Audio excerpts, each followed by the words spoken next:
I set out that morning thinking I had enough time to finish a moderate hike through one of Oregon's dense forests, one of the many areas where the map showed trails threading through thick stands of Douglas fir and western hemlock.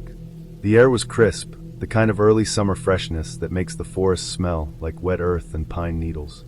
I had a light pack with water, snacks, a compass, and a map I had studied the night before. I didn't think much of the time. I was confident in my pace, thinking I could cover the trail easily. The first few hours were fine. The trail was narrow but clear, littered with small stones and roots that required attention, but nothing too difficult. Birds sang from the canopy, and a small creek ran nearby, the sound of water over rocks soothing as I walked. Sunlight filtered through the branches in streaks, making patches of the trail glow. I felt relaxed, almost too relaxed. Somewhere after midday, I realized I had been moving steadily, but that my watch said it was later than I expected. I had stopped paying attention to markers. The trail began to narrow in certain sections, roots and fallen branches crisscrossing more than before. I began to notice how thick the undergrowth was, how every tree seemed almost identical to the next. I paused occasionally to consult my map, comparing it to the surroundings, but the forest had a way of hiding its scale. Then the fog rolled in. It started gradually at first, just a thin mist curling around the trunks, clinging to the moss-covered branches. Within minutes, it thickened dramatically, and the trees around me faded into pale, blurry outlines. I stopped moving, trying to get my bearings. The trail that had been easy to follow vanished completely into the white haze. The creek was gone. Everything beyond 5 or 10 feet disappeared. The world had shrunk to a few feet of visibility, the rest swallowed by white nothingness. I took a deep breath and tried to steady myself. I pulled out my compass, trusting it to guide me, and moved carefully along what I thought was the direction of the main path.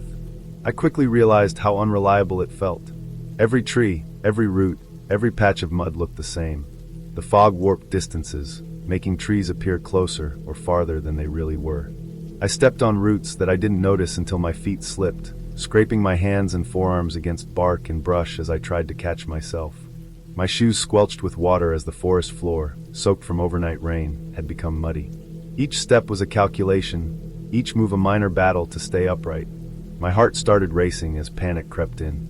I told myself to stay calm, to stick to a compass heading, but with the world reduced to a few feet of visibility, it was difficult to even trust my sense of direction. I wandered for what felt like hours, though in reality it may have been closer to 2. I stopped periodically, turning slowly in circles to see if I could pick up any recognizable landmark. Every turn revealed only more fog, more identical trees, and more uneven ground. I felt completely isolated, like I had been swallowed by the forest.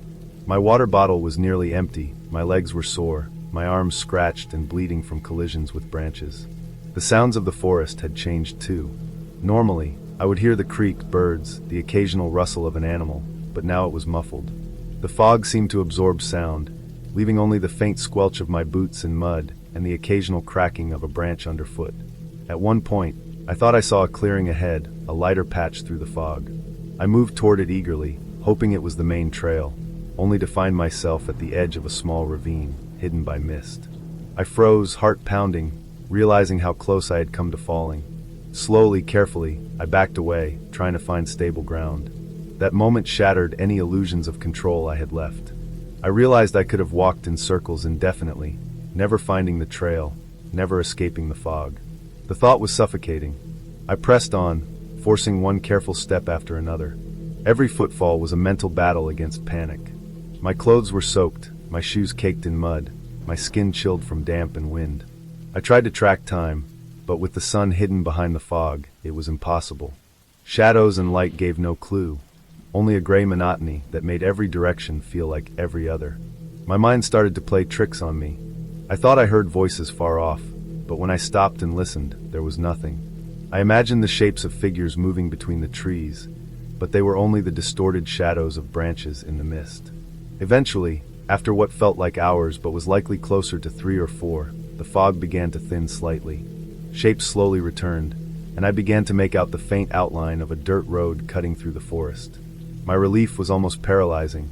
I moved toward it with a burst of energy, checking my compass to make sure it was not another mirage of similar-looking ground. As I reached the road, I finally allowed myself to stop and take a deep, shuddering breath. My legs were exhausted, my arms scraped and aching, and my clothes ruined by mud and water. I sank onto a fallen log at the roadside, letting the forest settle around me. Looking back, I realized that in my fogged and exhausted state, I had been walking in near circles. The trail I thought I had been following, the clear markers I had expected, none of them mattered once the fog had rolled in. I could have wandered all night, and the thought made my stomach churn. The road was quiet, empty, and completely real. I followed it slowly, keeping a careful pace, until I reached a point where the forest thinned and the sunlight broke through, warming my cold, damp skin. I found tire tracks in the dirt, remnants of logging trucks. It was evidence of human presence, and that small fact grounded me more than anything else had. By the time I reached a main road and the first sign of civilization, I was exhausted in every sense of the word. My shoes squelched with mud, my clothes hung heavy and wet, and my arms bore scratches that would sting for days. I stopped at the side of the road, letting the reality of safety sink in.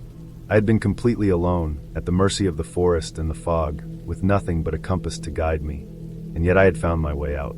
I realized I had underestimated not just the trail, but how quickly conditions in the forest could change, how disorienting the landscape could be under fog. Afterward, as I drove back to the nearest town, I replayed the experience over and over in my mind. Every small misstep, every decision I had made, every moment I thought I might be trapped in the fog forever. But the important thing was that I had survived, that I had kept moving, stayed alert, and eventually found a route out. I knew I had been lucky, that it could have gone very differently. The forest had not been threatening in a tangible way. No wild animals had cornered me. No one was trying to harm me, yet it had been terrifying. Pure isolation, disorientation, and the raw challenge of navigating nature on its own terms had made it so. That hike taught me to respect the forest and to never underestimate the environment or my own limitations. I learned the value of careful planning, of checking the weather, and of leaving no assumption unchecked. More than anything, it reminded me that even in places that seem tame and familiar, nature can overwhelm quickly and completely, and the only way out is a mix of caution, persistence, and patience.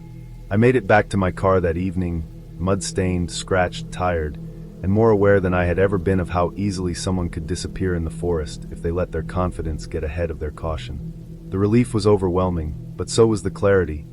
I had faced real fear, survived it, and come out on the other side, wiser and far more humble than I had been at the start of that hike.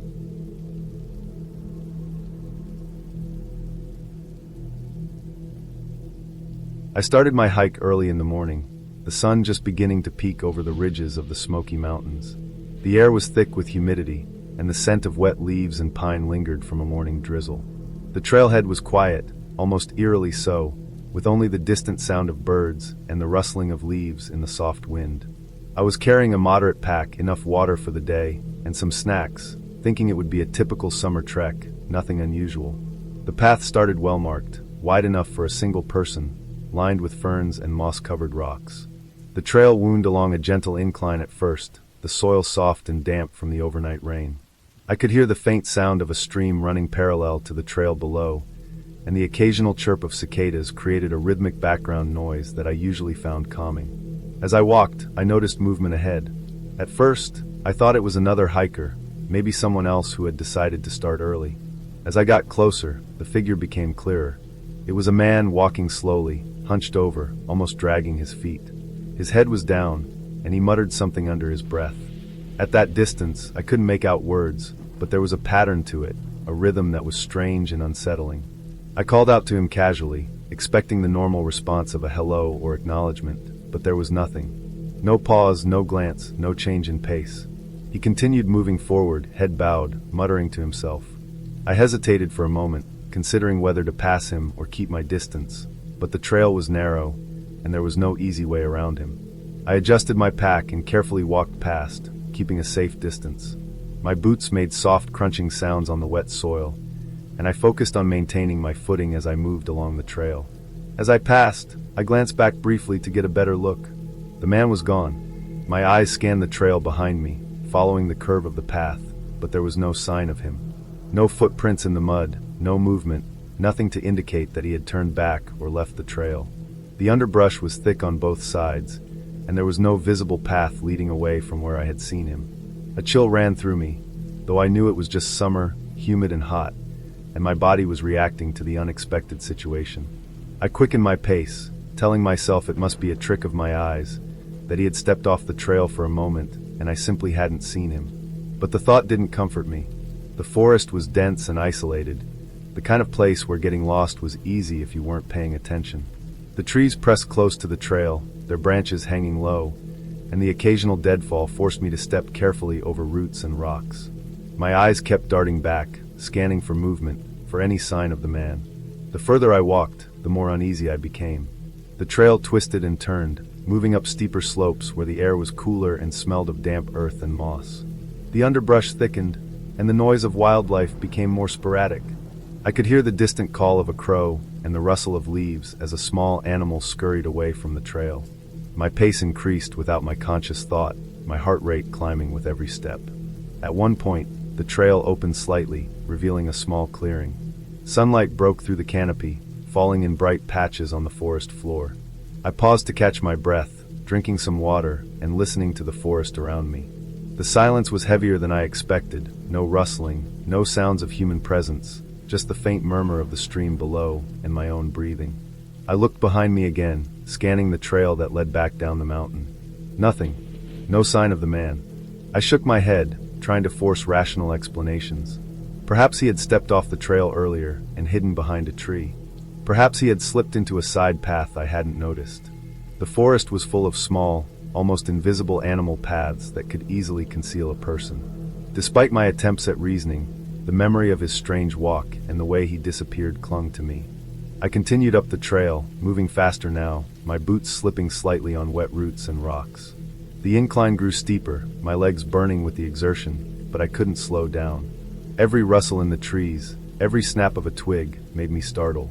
The forest seemed different now, oppressive in a way it hadn't before, each shadow a potential hiding place, every bend in the trail a new uncertainty. Eventually, the trail leveled again, and I reached a small ridge. From there, I could see parts of the valley below, mist rising from the forest like steam in the morning. The view was beautiful, breathtaking even, but I barely registered it. My focus remained on the trail behind me. I scanned the path carefully, watching for movement, listening for voices, anything that could indicate someone was following. There was nothing, only the wind in the trees and the distant murmur of the stream. I decided it was time to push through to the next landmark, a known campsite about 2 miles further. My pace quickened, each step deliberate, my eyes constantly shifting to check the sides of the trail. I noticed details I hadn't before. A small patch of wildflowers by the rocks, a fallen log covered in moss, the pattern of light and shadow on the forest floor. The familiarity of the trail, the things I would normally ignore, became oddly comforting because they were predictable, and nothing could appear suddenly where it wasn't supposed to. As I approached the campsite, I saw signs of recent use. A fire ring with scattered ashes, footprints in the soft soil, a few discarded food wrappers. The presence of other humans, even indirectly, was reassuring. I set down my pack, sat on a rock, and allowed myself to relax slightly, drinking more water and catching my breath. The memory of the man, hunched and muttering, was still vivid in my mind, but the rational part of me began to regain control. Perhaps he had left the trail in panic. Perhaps he had slipped into one of the hidden paths. The forest was old, full of crisscrossing paths and places where someone could vanish from sight in moments. I spent the rest of the afternoon following the trail carefully, keeping the campsite as a mental checkpoint. As I hiked back down later that day, retracing my steps along the marked path, I kept my attention on the trail, noting each landmark, each bend and curve. Nothing unusual appeared.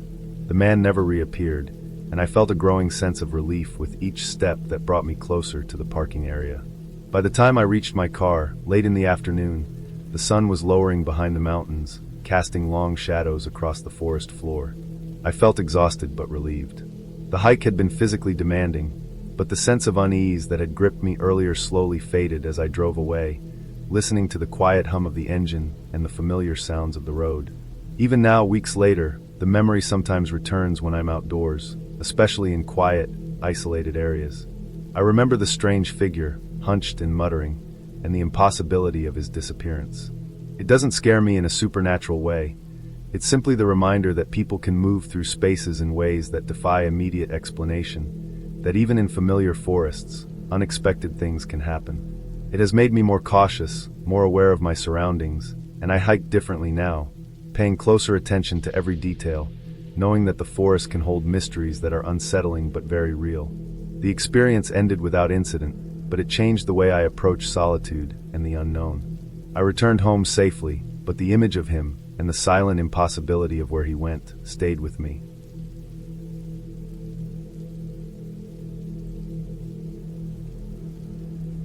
I had planned the hike for weeks, studying maps, checking the weather, and making sure my gear was as light as possible, but still enough to keep me safe. I was aiming for a lesser-known peak in the Rockies, one that wasn't crowded with weekend hikers and tourists. I wanted solitude, the kind of quiet that comes from being completely alone in the mountains, the kind of silence where even the air feels heavy and you can hear your own breathing over everything else. The morning I set out, the sky was clear, and the sun was just starting to rise over the peaks in the distance. The air was crisp and sharp, the way mountain air always is, and every inhale felt like it was cleaning my lungs. The trail started in a forest of tall pines, their needles still wet from overnight frost. The sunlight cut through the branches in long, thin shafts, and the ground was firm beneath my boots. I felt confident, energized, ready for the day ahead. My pack was heavy but manageable, filled with water, snacks, extra layers, and emergency supplies. I had a compass, a map, and even a small GPS, though I knew the signal might not reach this far out. For the first hour, everything was perfect.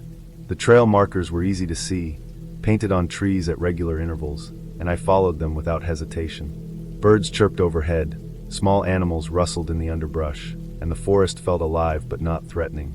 I moved at a steady pace, enjoying the rhythm of my footsteps and the crunch of the dirt and pine needles under my boots.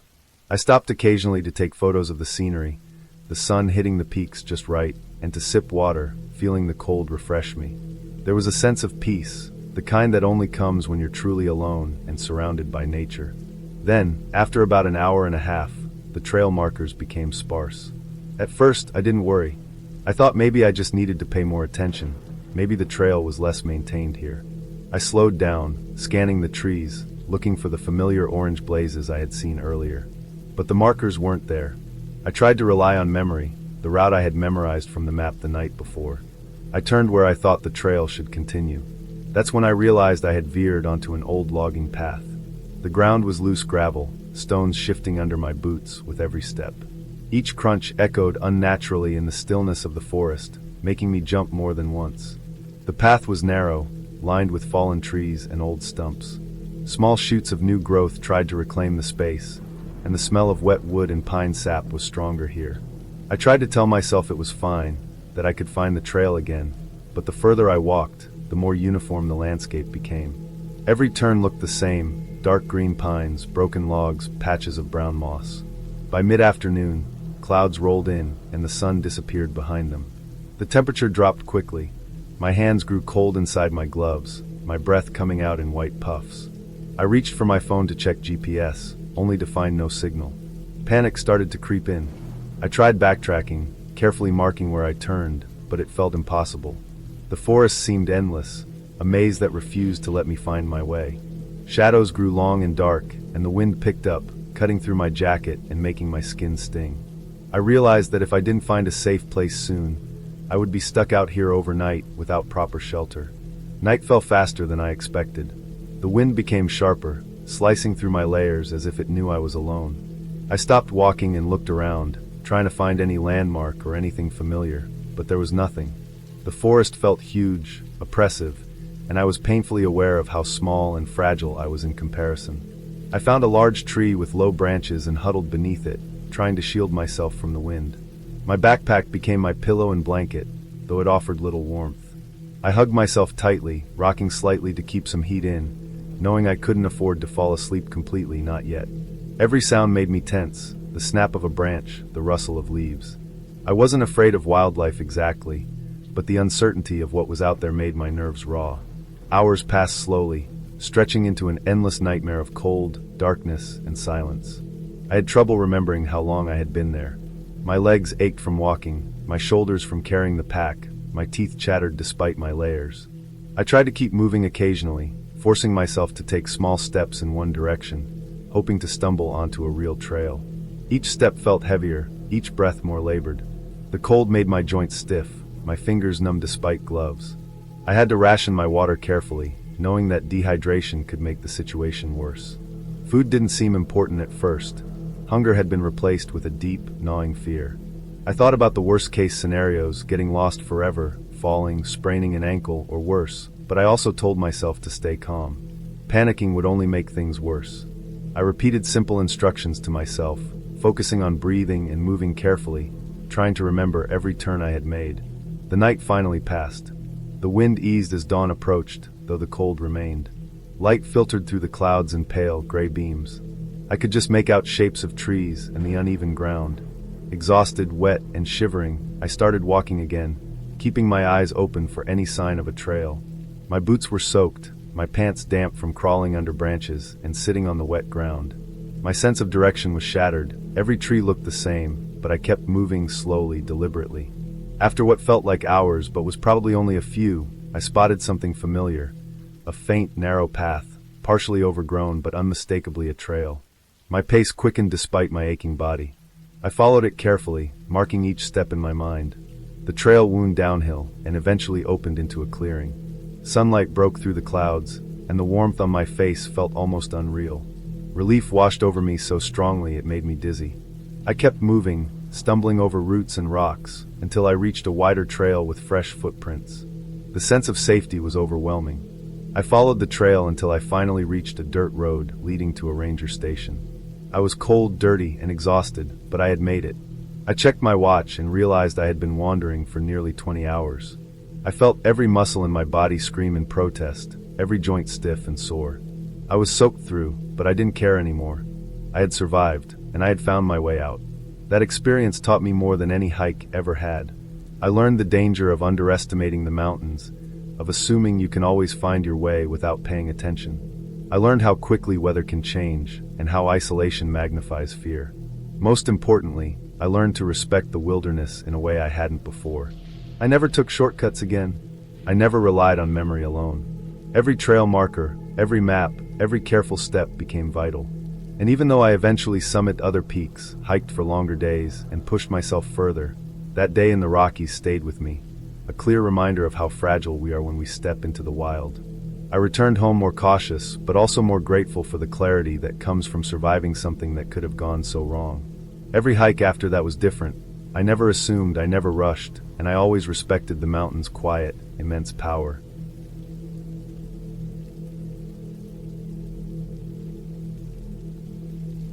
I had been hiking the Sierra Nevada alone in early fall, drawn by the crisp air, the fading colors of the leaves, and the quiet that comes from being deep in the mountains. The days were getting shorter, and I was aware of it as I moved steadily along the trail, my boots crunching on the dry leaves and pine needles. The sun was sinking low behind the ridges, casting long shadows across the slopes, and the chill in the air was settling into my bones. I had planned to stop at a clearing I knew of for the night, but as I rounded a bend in the trail, I stumbled across something I hadn't expected. An old campsite, worn and decayed, hidden under the branches of pine trees that leaned heavily in the wind. At first glance, it looked abandoned in the most ordinary way. A small stove rusted through in several places, its surface pitted and corroded. A tent, partially collapsed, sagged under the weight of damp needles and fallen branches. The ground around it was trampled, flattened from repeated steps, but there was something wrong. No footprints led away. I stopped a few feet from the entrance, my stomach tightening. I looked around carefully, scanning the surrounding trees and the slope behind the site, half expecting to see someone watching, but there was no one. The forest was empty, quiet except for the faint rustle of wind through the dry leaves. I tried to shake off the unease and kept moving along the edge of the campsite, telling myself I just needed to find a safe place to spend the night. But curiosity gnawed at me. I had to see what was inside that tent. Every instinct screamed to leave it alone, but I edged closer, brushing aside a few fallen branches, and peered inside. The smell hit me immediately, a thick, sour odor of mold and rot. An old backpack lay in one corner, its fabric frayed and streaked with mildew. Next to it, a can of beer, dented and rusty, had been left open, its contents long gone. On the ground, I saw a notebook, its pages yellowed and curling at the edges. I lifted it carefully, trying to keep my fingers from touching too much of the mold, and my eyes fell on the scribbles inside. They were crude, jagged words, written in the margins and across the page in different directions, notes about hikers passing through, descriptions of times, appearances, even shoes and backpacks. The handwriting jumped between different levels of neatness, some almost illegible, some painstakingly careful. My stomach turned. The words felt heavy, like they weren't just notes. They were something else entirely, like someone had been obsessively recording every detail about people who had crossed through here. My fingers trembled, and I closed the notebook slowly, careful not to make noise. I stepped back, trying to put distance between myself and that tent, but my legs felt weak. My chest was tight, and every instinct was screaming that I should leave immediately. The sun was dipping lower now, the shadows lengthening, and the forest around me was becoming harder to read. Shapes that had been ordinary moments ago now seemed strange, distorted. I could hear the occasional rustle of leaves in the wind, but each snap of a branch made my heart leap. I moved quickly, trying to put the campsite behind me without looking back. Night fell faster than I expected. I didn't want to stay near the trail, not with that campsite behind me, so I found a small depression under a cluster of trees, where the fallen leaves could cushion the ground. I laid down my pack and curled up under the lowest branches of a pine. The forest was quiet, but not completely silent. Every time a branch cracked, I flinched, imagining someone, or something, moving just out of sight. My mind kept going back to that notebook, to the scribbled words describing hikers. I tried to focus on the sound of the wind, the occasional owl far off in the distance, and slow my breathing, but my heart kept jumping with every small noise. The night stretched on endlessly. I felt the cold in every bone despite the layers I had on, my hands tucked under my head for warmth. I stayed as still as I could, too uneasy to move or gather more firewood, afraid of what, or who might be nearby. Occasionally, I would catch myself staring into the darkness, half expecting to see a shadow moving between the trees. Every rustle made me tense, every distant sound a warning signal that maybe I wasn't as alone as I thought. By the time dawn came, the forest looked different, calmer somehow, as if the night had been holding its breath and finally let it out. I stood slowly, shaking off the stiffness in my legs and the chill in my bones, and began to move cautiously back to the trail. The campsite from the previous evening was now visible behind me, its broken tent and rusty stove casting long shadows in the morning light. I kept my eyes on the path, moving faster now, checking over my shoulder only once to see the campsite disappearing behind the trees. Everything about it felt wrong, but I was relieved that the forest around me was waking up, birds calling to each other, squirrels running along the branches, ordinary life returning to the place. I stayed on the main trail all day, careful to note landmarks and keep moving steadily. The unease didn't leave entirely, but I felt stronger with each mile, reassured by the sound of my own steps and the open spaces around me. By evening, I found a small, familiar clearing where I could set up camp properly, using my own tent and sleeping bag. I felt a wave of relief as I arranged my gear, built a small fire, and cooked some food. The warmth and smell of the fire, the simple act of eating, and the ordinary routine of preparing for the night brought a sense of safety I hadn't felt the night before. That night, I slept more soundly, listening to the wind through the trees, but no longer jumping at every sound. I thought about the campsite I had found, the notebook, and the lingering feeling of someone watching. I didn't go back. I moved past it the next day, staying on the main trail, and eventually made it back to a ranger station. I reported the old campsite and its condition, the notebook, and the empty trail around it. They said they would check it out, but I knew I would never go near it again. The memory stayed with me though, the trampled ground, the moldy backpack, the obsessive scribbles about hikers. But it faded slowly over time as I returned to the rhythm of ordinary life. I learned something important that trip. Curiosity can be dangerous, and sometimes the safest choice is to keep moving and not look back, even when something calls to you. By the time I left the mountains behind, I felt a mixture of relief and lingering caution. I had experienced fear in its purest, most human form, and I carried it with me as a reminder that the wilderness can be unpredictable, and people, even abandoned traces of people, can hold a quiet, unsettling power over you. I left the Sierra Nevada with my own rhythm restored, but with the memory of that campsite etched clearly in my mind, a lesson I would not forget.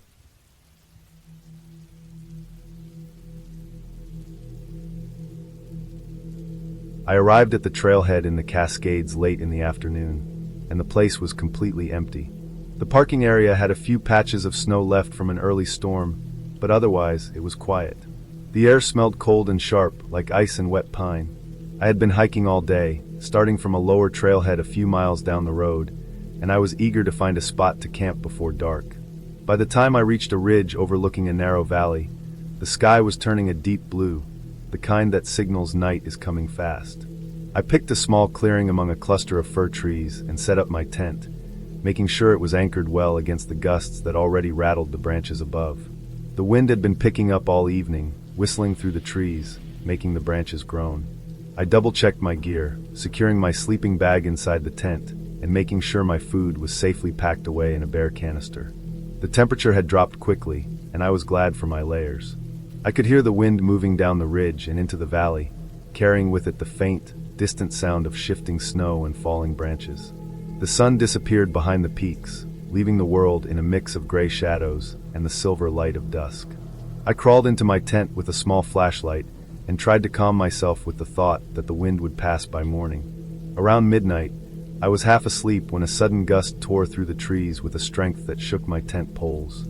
At first, I thought it was just a normal windstorm, but then I heard the sound. It was high-pitched, sharp, and prolonged, and for a moment I thought I was imagining it. It sounded like someone screaming, but it wasn't carried in the way human voices usually travel. It had a hollow, echoing quality, almost as if it was bouncing off the slopes and trees around me. My heart jumped into my throat. I froze, staring at the tent walls, trying to convince myself that it was only the wind. But it wasn't. There were shifts in the pitch, moments where the sound softened and then became urgent again, and it seemed to move around me. I could imagine a person out there, somewhere on the slope, trapped or injured. Every instinct in me screamed to hide, to make myself invisible, and I pressed myself as flat as I could against the bottom of the tent. My breathing became shallow, careful not to make a sound, and I gripped the tent zipper, ready to run if it came closer. The screaming continued, mingled with the sound of the wind shaking branches and loose snow tumbling down the ridge. I could hear it for what felt like forever, though I know it could only have been around an hour. Each time the gusts grew stronger, the sound became more distinct, closer. I could almost picture someone, maybe a hiker caught in the storm, maybe someone lost, moving along the ridges in panic. My imagination ran wild, painting scenes of someone flailing in the snow, calling for help, slipping toward the cliffs. I tried to tell myself that no one should be out here at night in this wind, that it must be something else, but the sound was too human-like, too close to ignore. Eventually, as the night slowly gave way to the first faint light of morning, the screaming faded. The wind became more of a steady howl than the violent gusts from before. I stayed in my tent, reluctant to move, waiting for full daylight before venturing out. When I finally unzipped the tent, the world was pale and quiet. The ridge was covered in a thin layer of snow that had fallen overnight, and everything looked untouched except for the tracks that caught my attention immediately. I stepped carefully, my boots crunching in the snow, and saw a pattern of footprints leading down the slope. There were my own prints from the previous afternoon, but there were also several much larger ones. They headed straight down the ridge, away from my camp, following a line that disappeared over the edge where the slope fell into a steep gully. My pulse started to pick up again as I realized someone had been out there in the storm, close enough that they could have reached my tent if they had wanted to. The footprints were wide and deep, probably made by someone heavier or wearing bigger boots. They weren't erratic, they moved with purpose, heading down the slope in a straight line, as if the person had known where they were going. I didn't linger. I packed my tent and sleeping bag quickly, making sure to leave no trace behind. My hands shook as I tied the bag to my backpack, my fingers stiff from the cold and the adrenaline that refused to leave me. The ridge seemed narrower in daylight than it had the evening before, the steep drops on either side now clearly visible. I chose my path carefully, sticking to the flatter sections and keeping my eyes on the footprints in the snow. I wanted to see if they led to a trail or campsite, to understand what had happened, but I also didn't want to get too close. The descent took longer than expected. The wind had calmed, but the snow made the slope slippery, and I had to be careful with each step. I noticed small signs of movement, broken branches, displaced rocks, evidence that someone had been out here, navigating the ridge during the storm. It made the night's terror feel real, not just in my head. I kept reminding myself that I hadn't seen anyone, and that I was lucky, but the thought didn't stop my pulse from racing. Eventually, the slope leveled out, and I found a small, shallow gully where the footprints disappeared. I looked around for any sign of the person, but there was nothing. No gear, no tent, no campfire remnants, nothing at all. It was as if they had vanished into the forest. I followed the faint line of my own tracks back toward the main trail, keeping a careful watch on my surroundings. Every rustle of branches, every sound of falling snow from the trees above made me jump. I reminded myself that the forest was full of wildlife and that I had no evidence anyone was still nearby, but it didn't make me feel any less exposed. When I finally reached the main trail, I allowed myself to breathe a little easier. The sun was higher now, casting bright light across the snow and trees. I kept moving, retracing my original route down to the trailhead. Each step was deliberate, careful, and I felt a lingering tension in my body from the night. By the time I reached my car, the sky was fully clear, and the wind had settled into a soft, cold breeze. I sat inside for a long time, doors locked, engine running, drinking water and trying to calm my shaking hands. I thought about what had happened, trying to piece together the night. There had been someone on the ridge with me, or at least very close, during the storm. The human-like screaming, the footprints in the snow, the way the wind seemed to carry their movement, it all pointed to someone else. I realized how vulnerable I had been, alone in a tent on a ridge in the dark, not knowing if they had noticed me. And yet, no harm had come to me. The person, whoever they were, had moved away before I had even fully comprehended the situation. I drove down the winding mountain road slowly, glancing at the ridges and slopes on either side, feeling the weight of the night pressing in behind me. I knew I had been lucky, that I could have woken up to someone standing near my tent or worse, lost my footing and fallen on the steep slope. The experience stayed with me, vivid in memory, the wind, the scream, the footprints, and the eerie quiet afterward. It made me respect the forest in a way I hadn't before, to understand that there are moments when the wilderness feels alive, unpredictable, and utterly indifferent to your presence. By the time I reached a lower trailhead with other hikers and signs of human activity, I felt a sense of relief and closure. I unpacked my gear and took a moment to sit, letting the sunlight warm my face. The memory of the night would linger, but I knew I had faced the storm, stayed cautious, and come away unharmed. I had learned how fast a calm forest can turn threatening, and how quickly human presence can vanish in the wild. The mountains hadn't changed, but I had, more aware, more careful, and grateful for the safety of daylight and the knowledge that some mysteries, even frightening ones, are meant to stay in the forest. I left the Cascades that day with a mix of exhaustion and relief. I had camped on that ridge, endured the storm, and witnessed the footprints that proved I was not alone. It was a clear lesson in caution and respect for the wilderness. Even though the night had been terrifying, it ended with me safe, and the sense of accomplishment and survival lingered as I drove home. A quiet but intense memory of a night I would never forget.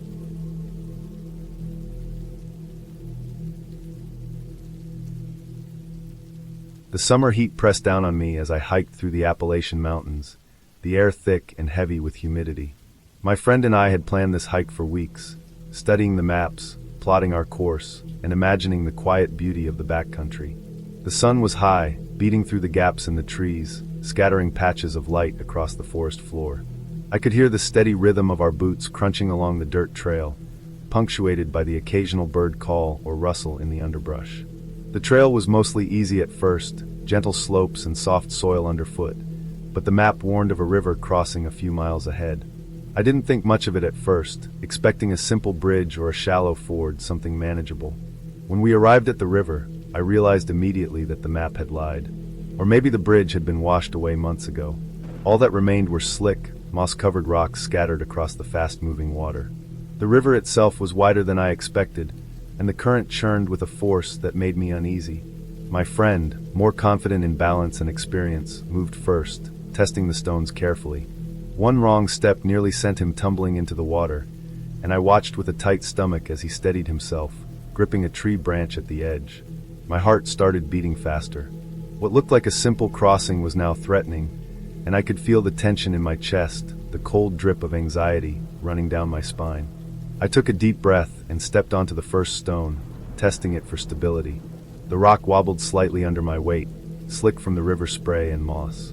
My arms extended for balance, eyes locked on the next stone. Step by step, I moved carefully, feeling the river rush beneath me. The water glinted under the sunlight, calm in places but roaring and white in patches, foaming around hidden boulders. I told myself to focus, to stay calm. The air was hot, sticky, but the water already radiated a cold that I could feel through my boots. Halfway across, disaster struck. My foot slipped on a hidden patch of algae, my heart leaping into my throat.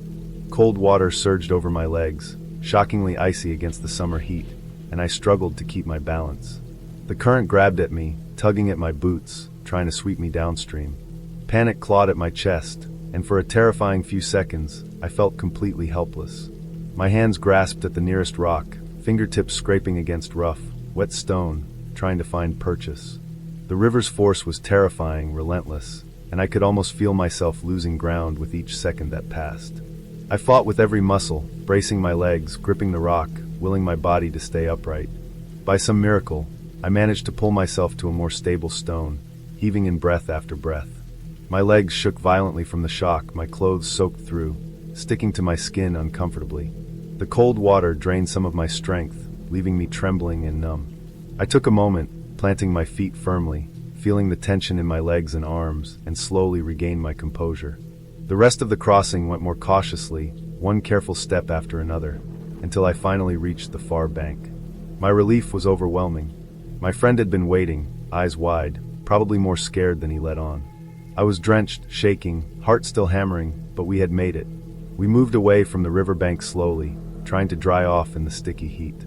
The water had soaked through every layer of clothing I wore, my boots squelching with every step. My muscles ached from the sudden strain, from the fight to stay upright in that freezing river.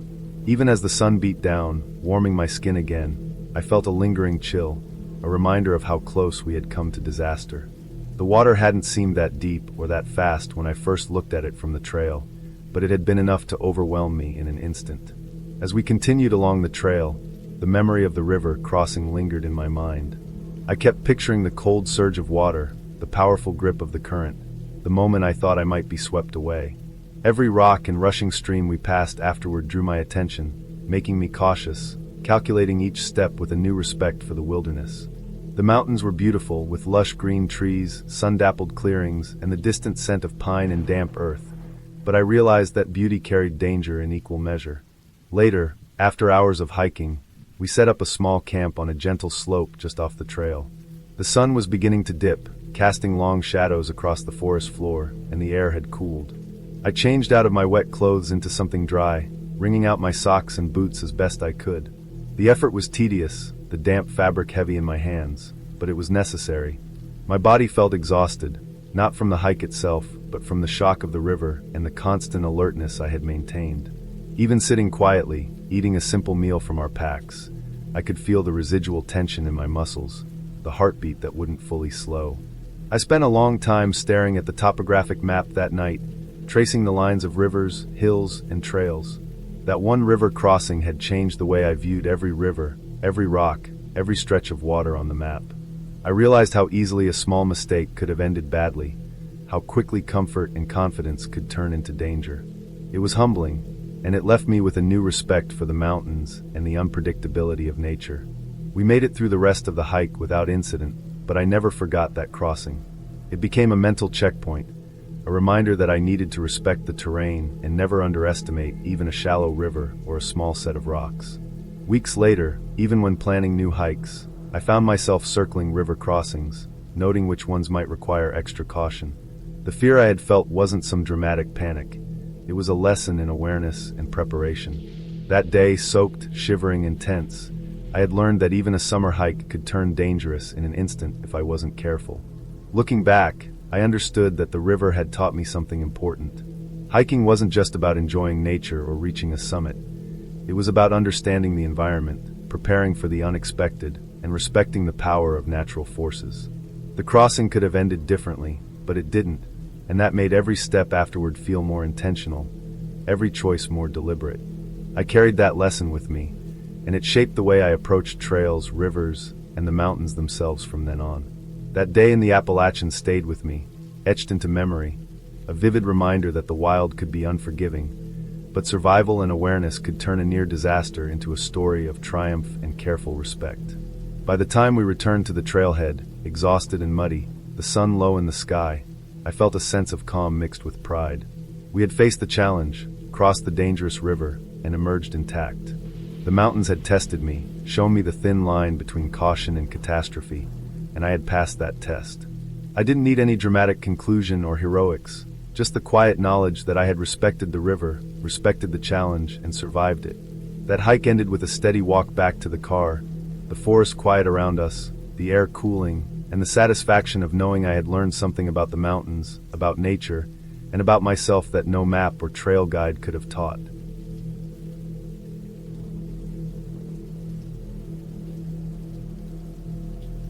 I had been planning this hike for weeks, carefully studying maps of the remote canyon in Utah, trying to pick a route that was challenging but not impossible.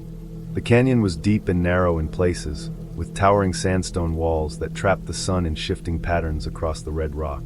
I had set out early, just after sunrise, carrying my pack with enough water, food, and supplies for the day. The air was dry, the way it always was in that part of the desert, and I could feel the heat rising off the rocks as I climbed down into the canyon floor. It was quiet, the kind of silence where even your own breathing feels loud, and I liked that. It made the hike feel like it was just me and the canyon, no distractions, no one else around. About 3 hours in, I stopped at a bend where the walls pinched close together, forming a narrow crevice that twisted down out of sight. I had my water bottle in hand, and fumbling with the cap, I accidentally knocked it over. It rolled to the edge, and then tumbled into the crevice with a clatter that echoed against the sandstone. My first instinct was to reach in and grab it, because in this kind of heat, running out of water could turn serious fast. I leaned over, stretching my arm into the dark crack, my fingers brushing the cool sandstone. That's when I heard it. At first, it was just a faint sound like gravel shifting, but it became clearer, footsteps. Someone walking behind me, their steps echoing off the canyon walls. My stomach dropped. I froze. The trail I had taken was completely isolated, no roads nearby, no other hikers in sight. I hadn't seen another person all morning, and from the map, I knew this part of the canyon was rarely visited. My mind raced as I considered the possibilities. Could it be an animal? But no, the rhythm was too human. The echo wasn't in sync with my movements. It was always a few seconds behind, as if someone was following, keeping just out of sight. I pulled my arm back from the crevice, heart hammering, and stepped onto loose gravel. The sound of the steps continued, slow but deliberate, echoing off the sandstone walls in a way that made me feel trapped. My pulse quickened, and I started moving faster, trying to put distance between myself and whatever, or whoever, was behind me. My feet slipped on the gravel, sending pebbles skittering down the canyon floor. The sound of falling stones seemed impossibly loud in the still air, and I realized with a sinking feeling that my own movements could be giving away how panicked I was. The canyon twisted and narrowed, forcing me to take a route that was steeper and more exposed than I had planned. I climbed over jagged rocks, my palms scraping against the rough sandstone, my legs burning from exertion. Every step I took, I thought I could hear that echoing pace, a few seconds behind, following me exactly. I didn't dare look over my shoulder.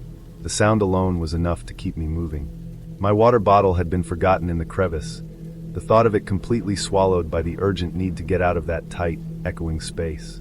After what felt like an eternity, I reached a wider section of the canyon, where the walls opened and the sunlight hit the floor in bright patches. I could see the rim far above me, where the canyon sloped gently back to the desert plateau. Relief surged through me, but it was mixed with exhaustion and an undercurrent of fear that didn't go away.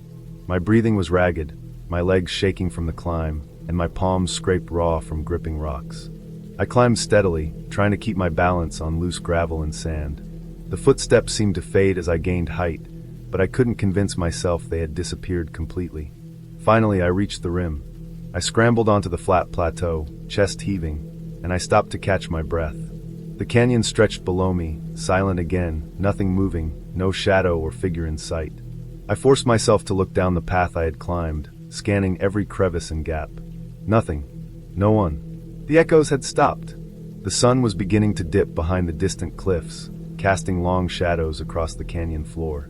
I sank down onto a rock, trying to steady my trembling hands, trying to calm the adrenaline that still coursed through my veins. Even as I walked back along the rim toward my car, the feeling stayed with me. Every crunch of gravel under my shoes made me jump. Every brush of wind sounded like movement behind me. I tried to rationalize it.